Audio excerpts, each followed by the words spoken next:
Nagbihis taong grasa ang lalaki at pumasok sa pagmamay-ari niyang restaurant.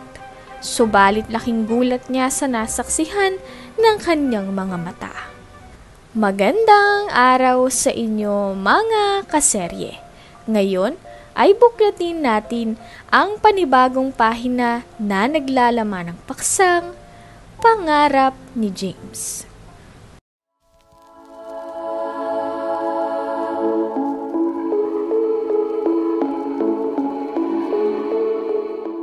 Si James ay isang masipag at mabait na binata.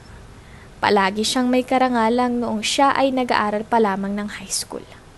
Kasama niya ang kanyang pinakamatalik na kaibigan na si Mark at sabay silang nagtapos ng high school ngunit hindi na nga nakapagpatuloy pa sa kolehiyo. Uy, Mark!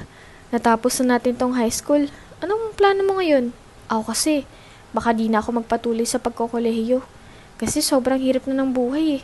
Kapos na rin kami. Hindi na kayang tustusan pang mga gastusin kung mag-aaral pa ako ng kolehiyo. Didiskarte na lang muna ako ngayon. Maghahanap ng pagkakakitaan o trabaho. Eh, ikaw, anong plano mo ngayon? Ganun din eh. Baka di na rin ako magpatuloy sa pag-aaral ko sa kolehiyo. Mahirap eh. Tsaka, wala ka. Isa pa, tutulungan ko na lang muna dito sina inay na magtinda-tinda at mag-aasikaso dito sa bahay.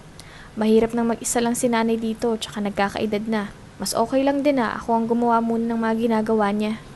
Dahil sa hirap ng buhay, ang magkaibigan ay hindi na nagpatuloy sa pagpasok sa kolehiyo. Sila ay nagkaroon ng sari-sariling responsibilidad na kailangan nilang gampanan ngayon. Si James ay maghahanap ng trabaho. At si Mark naman ay tutulong sa kanyang ina pero kahit ganun, naging matalik pa rin silang magkaibigan hanggang ngayon ay nagbabalitaan at nagkukumustahan ng dalawa. Pre, kumusta ka? Anong ganap na sa'yo? Ako kasi ngayon nakakaraos pa unti-unti. Pero ang hirap talaga ng buhay, no? Hindi ko nga alam kung paano ako maghahanap ng trabaho nito pero pagtapos ng problema sa bahay namin, hahanap na agad ako. Hindi ko pa kasi maasikaso ngayon eh. Kailangan nila ako sa bahay. Ako, okay naman. Gaya lang ng dati. Hindi pa rin nausad. Parang pagong pa rin ang takbo ng buhay. Nasa baba pa rin tayo ngayon kaya kailangan pa magdoble kayod para makaipon. At makakaraos sa araw-araw. Ano bang problema sa bahay niyo? Hindi na napasagot si James dahil sa ayaw niya na may iba pang nakakaalam nito bukod sa kanya. Ang kanyang ina kasi ay nagkaroon ng kanser. Kailangan itong operahan ngunit walang-wala na talaga si James kaya hindi niya na rin malaman ang kanyang gagawin. Wala, sira yung tubo pero maayos ko na yun mamaya, huwag kang mag-alala. Kayang-kaya ko na to. Ako pa ba? Magtiwala ka lang sa akin. Basta pag may problema ka, dito lang ako pre ah. Para mo na akong kapatid, kaya huwag kang mahiya na sabihin sa akin yung mga problema mo. Makalipas ang ilang linggo, tuluyan ng pumanaw ang ina ni James at walang kamalay-malay si Mark na nabalitaan na lang niya ito sa mga tsismosa nilang kapitbahay. Nagalit at nainis si Mark sa araw na yun dahil hindi sinasabi ni James na may malaki pala siyang problema na matagal nang tinatago.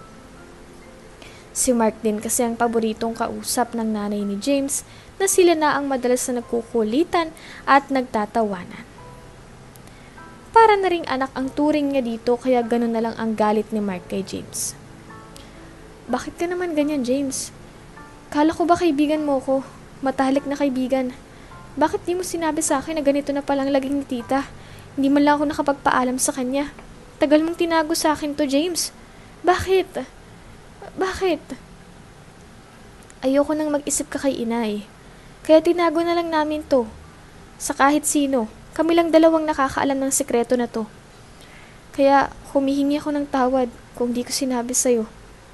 Ayaw lang ni nanay na may mag-aalala pang ibang tao bukod sa akin. Pagkatapos ng libing ng kanyang ina, si James ay nagpatuloy na sa buhay at wala siyang sinayang na oras dahil namatayan rin siya ng ina. Noong araw na yon ay naghanap na ng trabaho si James para magkaroon ng pinagkakakitaan at makaipon para sa pangkinabukasan niya. Tinanong pa siya ni Mark kung anong plano niya ngayon at wala ng kanyang ina. Pre, anong plano mo ngayon na wala na si tita? Wala nang gagabay at tutulong sa'yo para mabuhay at magkaroon ng pagkakakitaan.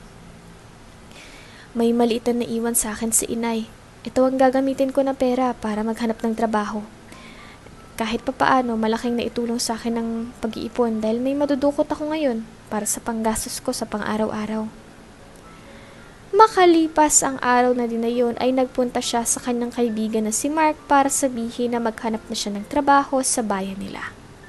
Naging mahirap ang paghahanap ng trabaho ni James dahil sa hindi siya nakatapos at wala rin siyang experience sa pagtatrabaho. Magaling at mautak si James ngunit hindi pa sapat yon para may kumuha agad sa kanya. Mark, aalis muna ako Pakitingnan yung bahay Maghahanap na muna ako ng trabaho sa bayan natin. Baka may mahanap at magbabaka sakali muna ako. Sana may mahanap akong trabaho. Kayang-kaya ko naman yung mga gawain sa trabaho. Batak na batak ako sa gawaing bahay namin Sige lang pre, balitaan mo agad ako kung may nabalitaan ka na. Huwag mong kalimutan na puntahan ako dito kundi yari ka sa akin. Mawawalan ka ng matalik na kaibigan kapag kinalimutan mong balitaan ako. Umalis na si James at naghanap na ng trabaho pero kahit saan siya magtanong walang may gustong kumuha sa kanya. Dahil wala siyang karanasan at isa pa hindi rin naman nakatapos si James ng kolehiyo. Manong, Ale, Kuya, Ate, pwede po ba akong mag-apply ng trabaho dyan? Kahit ano pong trabaho, kaya ko. Hindi po ako maarte pagdating po sa trabaho. Masipag po ako at responsable sa ginagawa. Sana kunin niyo na po ako bilang empleyado niyo. Ay nako Toy, hindi ka pwede dito. Walang bakanting trabaho ang pwede sa'yo. Diba? Tsaka hindi ka rin nakatapos ng kolehiyo. Kahit saan ka mag-apply ng trabaho, mahihirapan kang makapasok kung hindi ka nakapagtapos. Hirap na hirap si James sa paghahanap ng trabaho. Inabot na siya ng gabi at hindi pa rin siya tapos sa paghahanap hanggang sa maisipan na lang niya na kailangan niya ng umuwi at ipagpabukas ang paghahanap kasi madilim na at pagod na rin siya.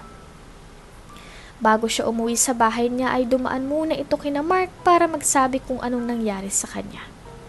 Oh, pare, anyari sa lakad mo ngayon? Natanggap ka ba? O nakuha ka? Ano, inabot ka ba ng dilim bago ka makauwi At mukhang dadaan ka pa talaga sa bahay. So ano, kumusta nga yung paghahanap mo ng trabaho?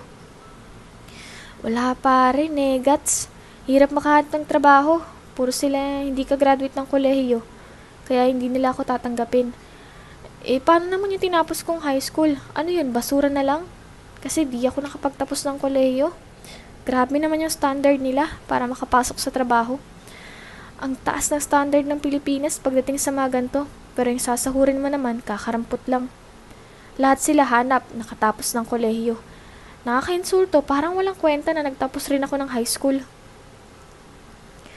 Hindi na napigilan ni James ilabas ang kanyang sama ng loob sa nangyari sa araw niya. Dahil sa mataas na standard bago ka makapasok sa isang trabaho.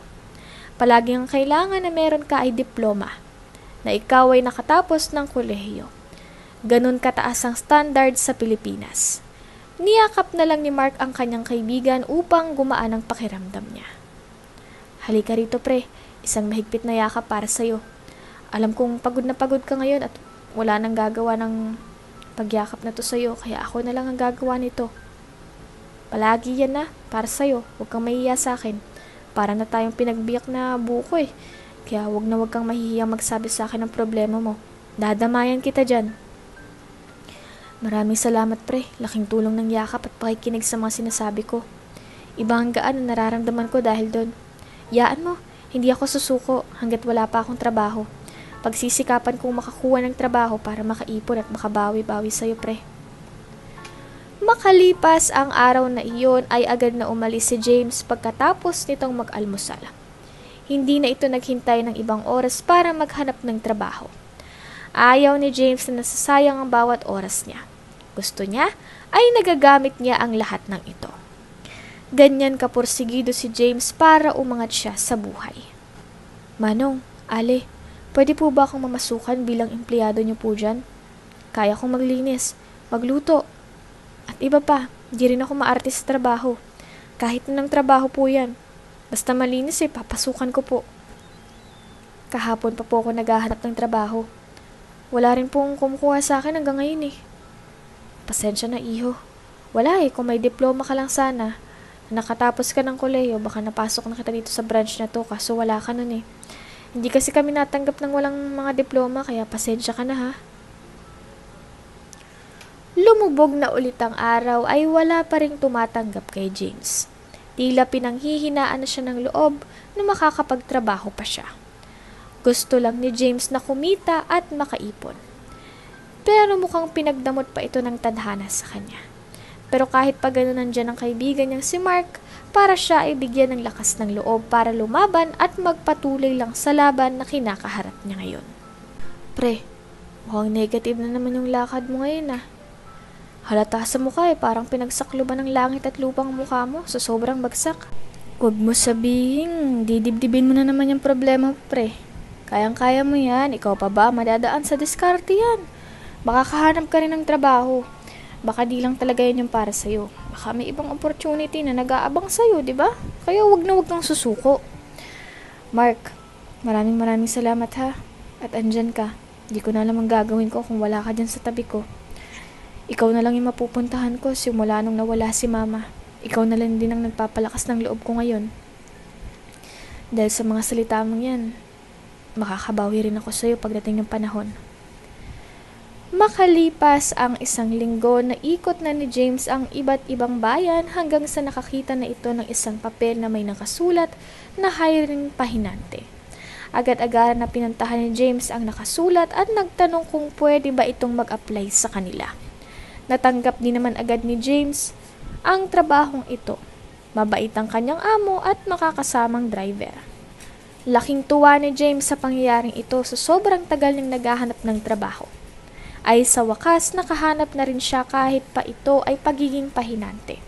Walang pakialam si James dahil ang tanging kagustuhan niya lang ay ang makakuha ng pagkakakitaan para makaipon. Madam, pwede po ako dyan sa hiring nyo kaya ako na po tanggapin nyo maging isang pahinante ng truck. Kaya ko pong magbuhat ng mga gulay at prutas na yan. Masipag po ako, matyaga. Sana po, tanggapin nyo na po ako. Tagal ko na pong naghahanap ng trabaho eh. Mahigit 1 linggo na po. Pero wala po talagang gustong tumanggap sa akin dahil hindi po ako nakatapos. Kaya ngayon nagbabakasakali po ako na matanggap niyo bilang isang pahinante. Gagawin ko po yung buong makakaya ko at sisipagan ko po sa trabaho. O sige, tanggap ka na at pwede ka na magsimula bukas. Bigay mo lang sa akin yung mga personal information mo para makontak agad kita. At alam ko kung sinong bibigyan ko ng sahod. Galingan mo sa trabaho ah. Naging maganda ang takbo ng trabaho ni James bilang pahinante sa loob ng 3 buwan at patuloy ang magandang imahe ni James sa kanyang boss dahil sa kanyang sipag at tiyaga. Madalas na nagkakaroon ng bonus si James at dahil mag-isa na lang siya sa buhay ay naiipon yung mga sinasahod niya para sa kinabukasan. O James, ito ng sahod mo ah. May bonus na yan dahil sobrang sipag mo sa trabaho. Tama lang na bigyan kita ng bonus. Pagbutihan mo pa lalo ang trabaho mo ha. Huwag magbabago para patuloy ang pagbibigay ko ng bonus sa'yo. Alam ko naman na ganyan ka na noon pa. Magiging mabait at masipag na bata balang araw. Magiging successful ka rin. Maraming salamat po, boss madam. Mas pagbubutihan ko pa po sa trabaho. At hindi ko po hayaan na malugi ang negosyo nyo. Mas gagalingan ko pa po at higit sa lahat, hindi po ako magbabago ng pagkatao. Isang araw ay nagpunta sina James at si Manong Rene sa bayan ng Gabo para mag-deliver ng gulay at prutas sa palengke. Nang may makita si James na magandang babae na nakatayo sa mismong palengke. Maputi, maganda at makinis. At higit sa lahat, matangkad na para bang anak mayaman ang kutis niya. Grabe na lamang ang pagtitig ni James sa babaeng ito. Ang hindi niya alam ay matagal na siyang nakikita ng babae. At hindi niya lamang napapansin dahil madalas na nasa pwesto sa palengke ang babae. At ngayon lamang ito nagpakita sa kanya. Kaya agad na napatanong si James nang pauwi na sila galing sa bayan ng Gabo. Hindi kasi mawala sa isip niya ang babae na yun. Manong Rene, kilala niyo po ba yung babaeng nakatuyo po doon kanina sa may palengke? Yung maputi po na matangkad. Ganda niya po no, grabe. Ngayon lang po yun nandun. Ngayon ko lang po kasi siya napansin. Sa tagal po natin na nagdi-deliver. 'Di ba? Nang gulay sa bayan na yun. Pero ni isang boses di ko siya napansin.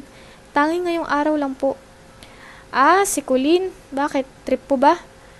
Matagal na yan dyan. Hindi mo lang napapansin. Hindi mo nakakausap. Nakakausap ko nga yan paminsan-minsan at natatanong ko rin kung anong pangalan. Tsaka, natatanong niya rin talaga ang pangalan mo at bagong salta ka nga lang daw. Maganda talaga yun, matangkad. At dahil ang mga magulang nun din naman ay may itsura.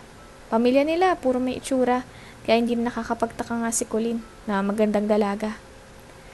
Nadulas sa kanyang sinabi si James pagkatapos siyang tanungin ni Mang Rene kung trip niya ba si Colleen.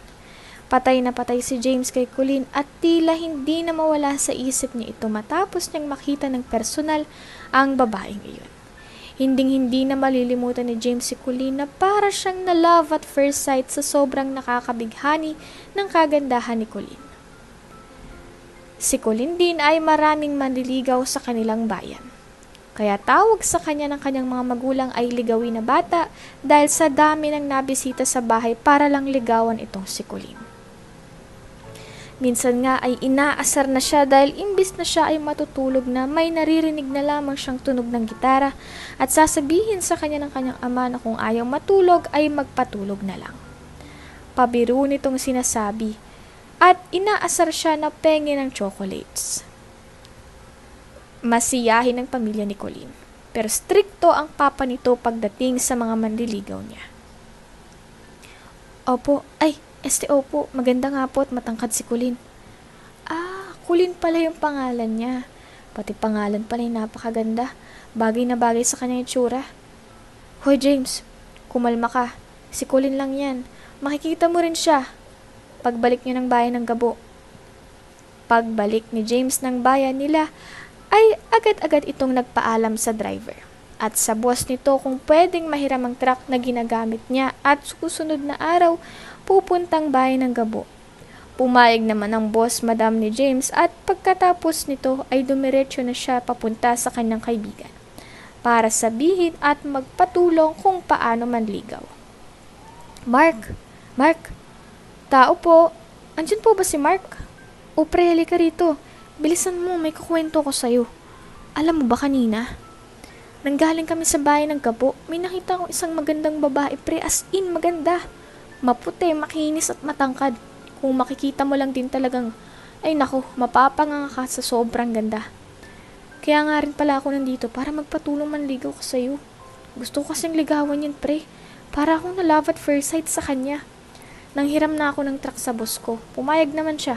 Sa'yo ko magpapatulong kasi ikaw yung kaibigan ko tsaka dalawa naman tayong marunong mag-gitara, diba? Sasamahan mo ba ako sa trip ko? Aba, mukhang patay na patay ka sa babaeng yan ah. Iba ang tama sa'yo ng babaeng yan. Walang problema pre, basta ikaw, tutulungan kitang mapasagot niyang trip mong babae. Grabe, tama sa'yo ah. Love at first sight ah. Ibang klase ka James. Ngayon lang kita nakitang nagkaganyan dahil pa sa babae. Pero huwag kang mag-alala par. Tutulungan kita dyan. Siyempre kung saan ka sasaya, nakasuporta ako palagi sa'yo. Nagpunta sina James, Mark at Mang Rene sa bayan ng Gabo para sa panliligaw ni James kay Colleen. Nakarating sila ng bayan ng 10:00 na ng gabi sa mismong harap na ng bahay ni Colleen. Agad na pumwestong magkaibigan na may dalang gitara at si James na may kakaibang forma at dahil nasa probinsya sila sobrang tradisyonal ng panliligaw na ginawa nila. Kinantahan ni James ang harap ng bintana ng bahay ni Colleen at agad naman itong narinig ng ama ni Colleen at sinabing may manliligaw ka na naman, hindi ka na naman nawala ng manliligaw. Gulat na gulat si Colleen nung nakita niya si James na pala ang nanghaharana sa kanya. Hindi maalis ang ngiti sa mga mukha nito dahil sa kagustuhan din ni Colleen na maligawan siya ni James at dumating ng tamang pagkakataon para sa dalawang taong ito. Matapos ang harana ay agad na pinapasok agad sina James at Mark upang makausap ng ama ni Colleen si James at mapapayag ni James na ligawan si Colleen. Pasok na kayo, upo kayo dyan. Anong gusto nyo? Tubig, juice, or kape?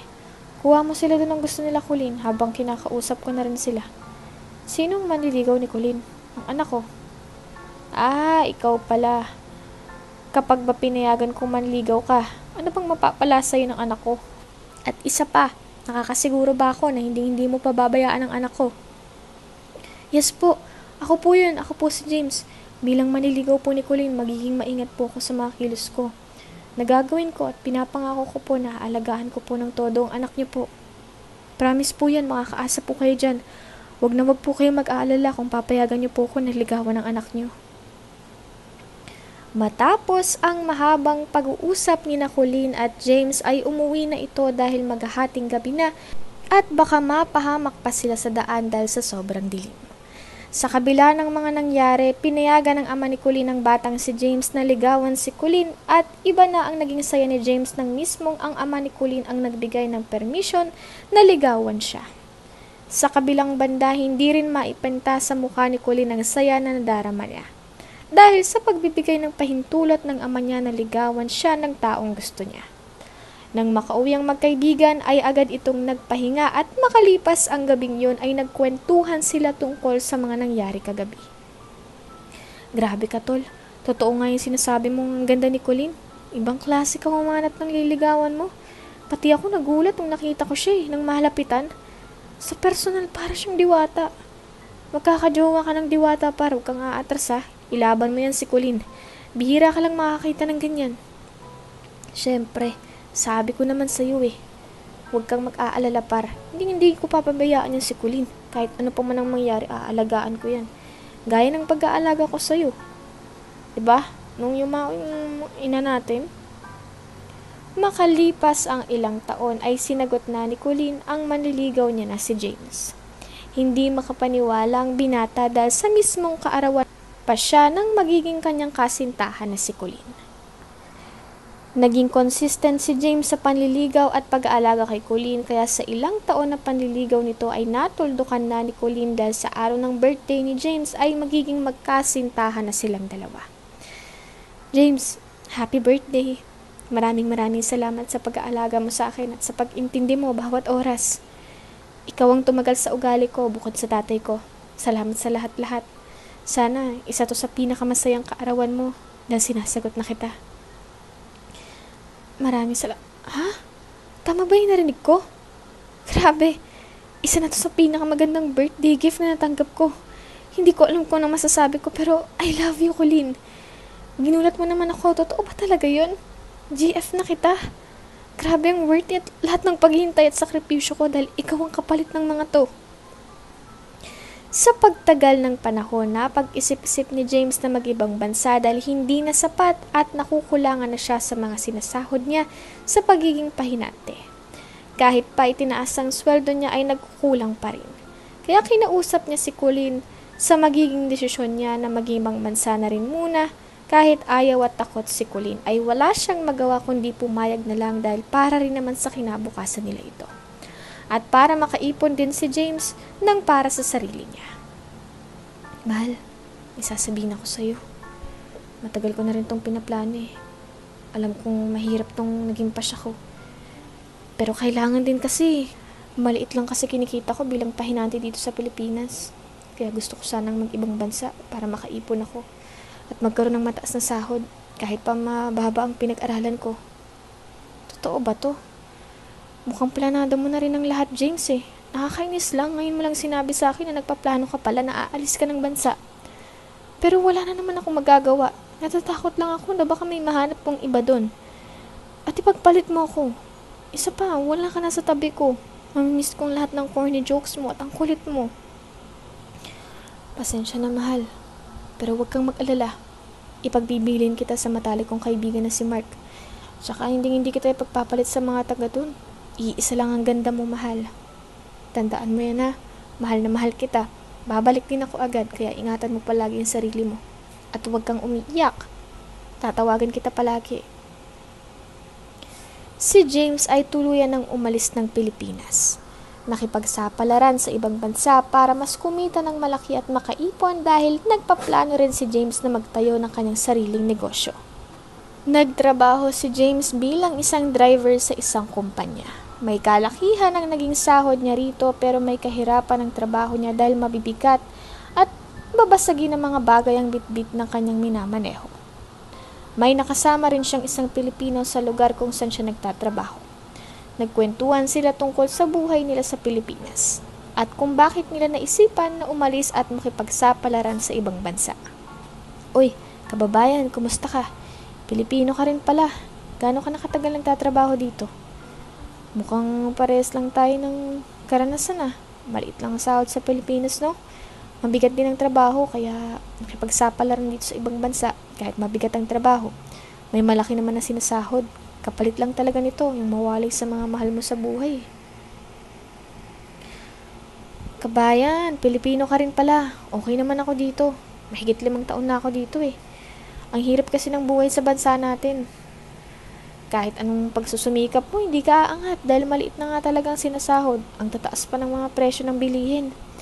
Kaya, nakipagsapalaran na lang din ako dito sa ibang bansa para kahit mahirap man ang mawalay sa pamilya, kahit mahirap din ang trabaho, malaki naman ang sinasahod kumpara sa Pilipinas. Matapos ang kanilang mainit na usapan ay umuwi na sa kanilang tinutuluyan si James at tinawagan ang kanyang kaibigan na si Mark upang makiusap na wag hahayaan si Colleen at pagkatapos nitong tawagan ang kanyang matalik na kaibigan ay agad din naman niyang tinawagan si Colleen na kanyang kasintahan upang kumustahin at dahil na rin sa pagkamis kaya't napatawag ito. Hello Mark, pre, kumusta ka? May hingin lang sana ako na pabor sa'yo kung okay lang naman. Pwede mo bang bantayan at samahan si Colleen sa mga lakad niya? Pagkakatiwala ko muna siya sa'yo pre, para mas masigurado kong ligtas yung girlfriend ko. Ikaw na munang bahala sa kanya. Malaki ang tiwala ko na hindi mo siya pababayaan pare. Okay lang ako pre. Mag-iingat ka dyan. Miss na kita. Parang tagal mo nang wala dito sa Pilipinas ah. Asahan mong gagawin ko lahat ng pinapakausap mo. Babantayan at sasamahan ko yung girlfriend mo si Colleen hanggang sa makabalik ka, kaya huwag kang mag-alala dyan.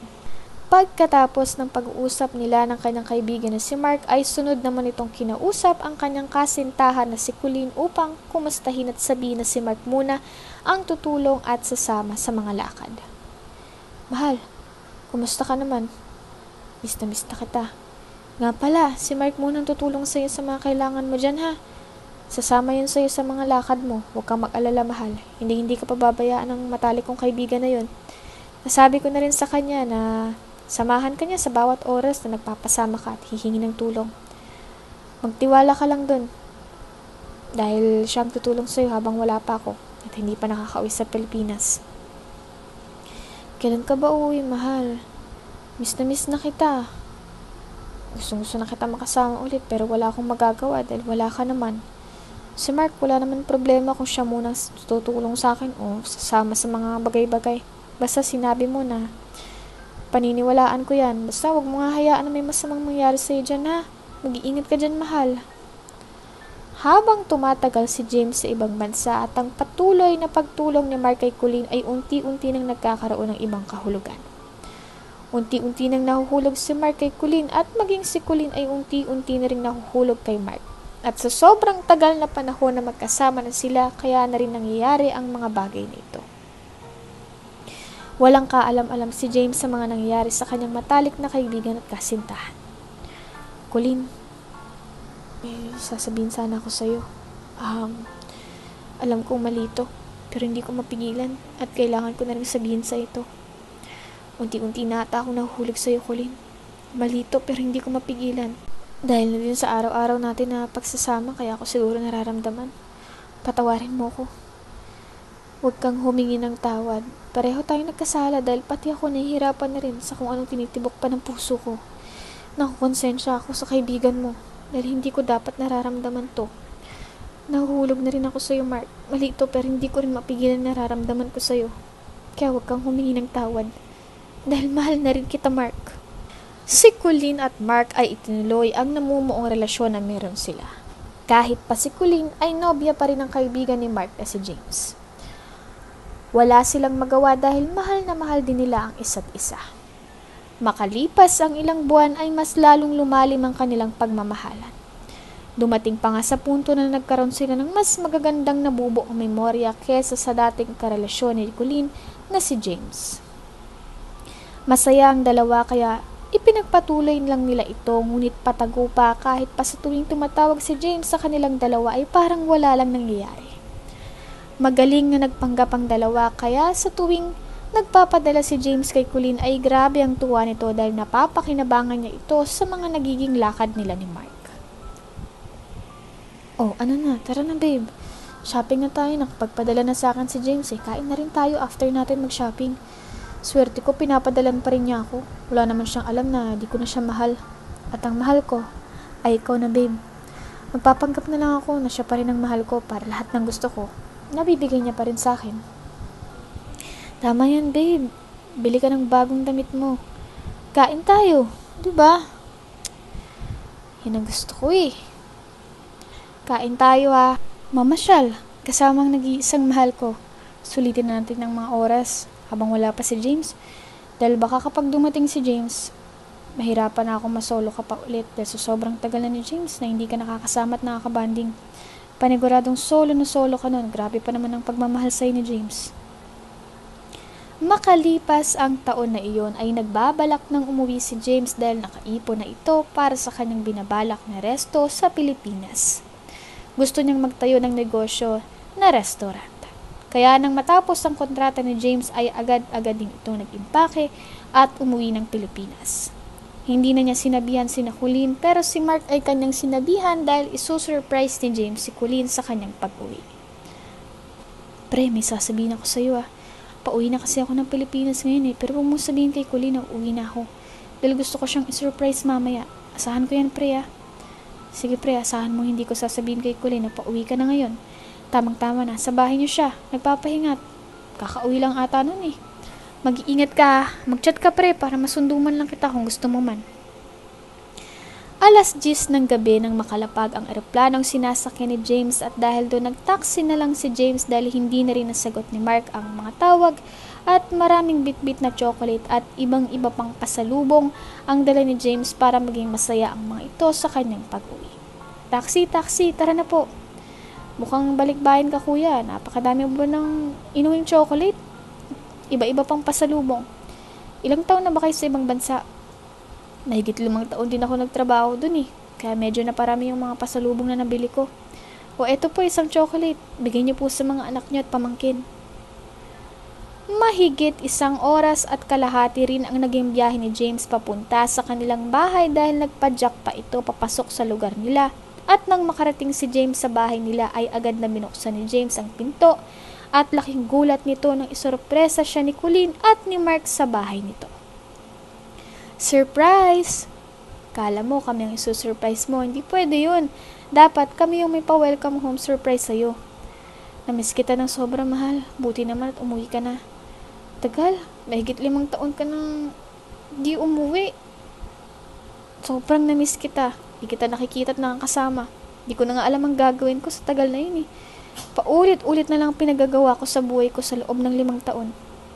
Salamat din kay Mark dahil hindi niya ako pinabayaan. Binantayan niya ako at sinasamahan sa tuwing may lakad ako. Grabe, di ko naman inaasahan na ako pang masusurpresa. Sabi ko pa naman kay Mark na magsabihin sa'yo dahil susurpresahin kita. Makulit din talaga tong kaibigan ko na to eh. Pero kahit pa gano'n, nagpapasalamat ako sa'yo pre. Dahil hindi mo hinayaan ang girlfriend ko. At higit sa lahat, salamat sa pagiging tunay na kaibigan sa akin. Sa loob ng 1 taon na pamamalagi ni James sa Pilipinas ay napatayo niya na rin ang pinapangarap at pinag-ipunan niyang restaurant at naging matagumpay din ang restaurant na ito dahil sa magandang pamamalakad ni James dito. Isa sa mga naging dahilan ng paglago ng kanyang negosyo ang kanyang sipag at tiyaga at determinasyon. Na mapalago ang negosyo na ito at maging angat sa kahit kanino man. Matagal na itong pinapangarap ni James at ngayon nakatayo na ito at patuloy ng paglago talaga namang proud na proud siya sa kanyang mga nakamit na tagumpay ngayon. Grabe mahal, dati pangarap mo lang magkaroon ng ganito. Ngayon, dahil sa sipag na meron ka, nakakamit mo ng mga bagay na to. Proud na proud ako sa iyo mahal. Sana mas lumago pang negosyo na meron ka ngayon. Para sa kinabukasan natin to mahal. Kung hindi rin dahil sa'yo, baka wala rin ako sa kinatatayaan ko ngayon. Grabe, ang hirap din na dinanas mo nung nawala ako. Baka nga palagi kang naiyak dahil mag-isa ka lang. Kaya proud na proud din ako sa'yo. Para sa atin to. Naging emosyonal si Colleen sa sinabi ni James sa kanya. Dahil lahat ng yon ay hindi katotohanan tungkol sa kanya. Nakokonsensya na si Colleen sa pagkakataon na ito, ngunit mas umaangat ang pagmamahal na meron siya kay Mark kesa sa konsensya na meron siya kay James. Dahil dito, napatanong din si Colleen kung pwede niya bang bigyan ng trabaho si Mark sa restaurant na negosyo nila. Nga pala mahal, naghahanap pala ng trabaho si Mark. Baka pwedeng ipasok mo siya sa restaurant. Kailangan niya raw kasi ng trabaho ngayon eh. Sige, walang problema. Matalik na kaibigan ko yan eh. Bakit ko tatanggihan na bigyan siya ng trabaho? Laki nang naitulong yan sa buhay ko. Ng kaibigan ko na yan. Kaya isa na to sa paraan para makabawi-bawi sa kanya. Wala pa ang 5 buwan na pagtatrabaho ni Mark sa restaurant ni James ay agad itong inaangat sa posisyon ni James at dito nagsimula mahalata ng lahat ang tagong pagmamahalan ni na Mark at Colleen. Pre, salamat sa pag-angat sa akin bilang manager. Hayaan mo, maasahan mo ko sa pagpapalago ng restaurant mo. Walang problema. Alam ko naman na mapagkakatiwalaan kita. Wag mo lang sisirain yung tiwala na meron ako sa'yo, pre. Dito na unti-unting nahahalata ni James ang pagbabago sa kanyang kasintahan na si Colleen. Palagi na lang gusto nito na nasa restaurant siya kasama ni Mark. Nagtanong-tanong rin si James sa ibang staff at manager ng restaurant kung anong napapansin nila kina Colleen at Mark. Biglang may lumapit at nagsumbong na grabe ang pagiging sweet ng dalawa sa isa't isa na tila ba na para silang magkasintahan. Boss, may sasabihin po sana ako sa inyo tungkol sa girlfriend niyo pong si Ma'am Colleen. Para po kasing may kakaiba sa kanilang dalawa ni Sir Mark. Palagi po nandito si Colleen eh.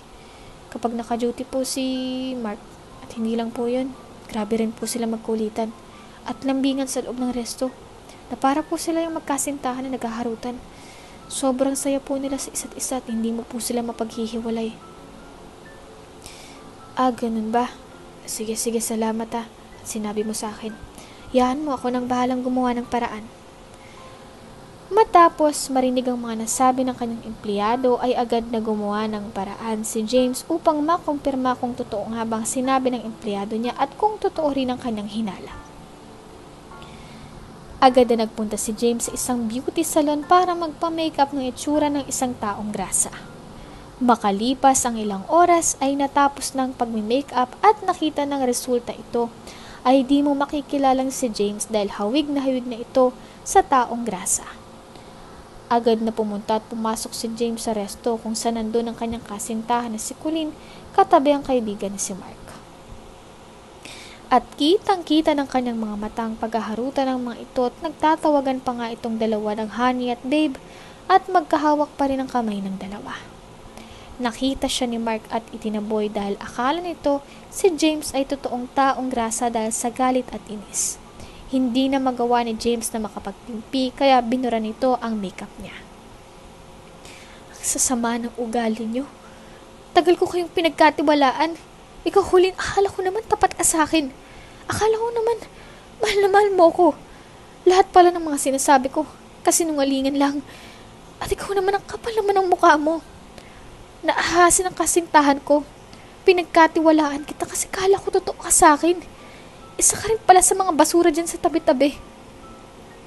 Lumayas na kayo. At ikaw, Colleen, hiwalay na tayo. Ayoko nang makitang pagmumukha nyo kahit kailan. Hindi ko makakalimutan ang mga pinagagagawa nyo sa akin. Oo, aalis na kami. Ginagamit ka lang naman namin para umasenso rin kami sa buhay. Pero sa totoo lang, hindi ka rin naman namin kailangan. Hindi mo kami kailangan na ipagtabuyan pa dahil aalis na talaga kami. Matapos ang pangyayaring iyon ay iyak si James dahil sa sakit na naramdaman niya. Makalipas ang ilang buwan, nabalitaan niya na lang na ang kanyang dating kasintahan at dating matalik na kaibigan ay nagdurusa dahil sa hirap ng buhay. Kahit pa nakikita niya itong nahihirapan, ay hindi na inuna pa ni James ang nararamdaman ng ibang tao dahil naubos siya sa mga nangyari sa kanya noon. Gusto naman niya na sarili na muna niya ang paglaanan niya ng oras. At pati na rin ang resto na kanyang pinapatakbo. Madaling magbigay ng tiwala sa kahit na sino man. Pero ang maibalik pa ito at maayos ng buong buo ay hindi na maaaring mangyari pa. Dahil kahit kailan, ang tiwalang nasira na ay hindi na mabubuo pang muli. Naging mahirap man ang takbo ng buhay ni James simula noon, at kahit ginamit lang siya ng dati niyang kasintahan at dating matalik na kaibigan, ay hindi ito magiging hadlang para ipagpatuloy niya pa rin ang pangarap at ang buhay na pinangako niya para sa sarili niya noong namatay ang kanyang ina. Dito ko na nga po isasara ang kabanatang pinamagatang Pangarap ni James.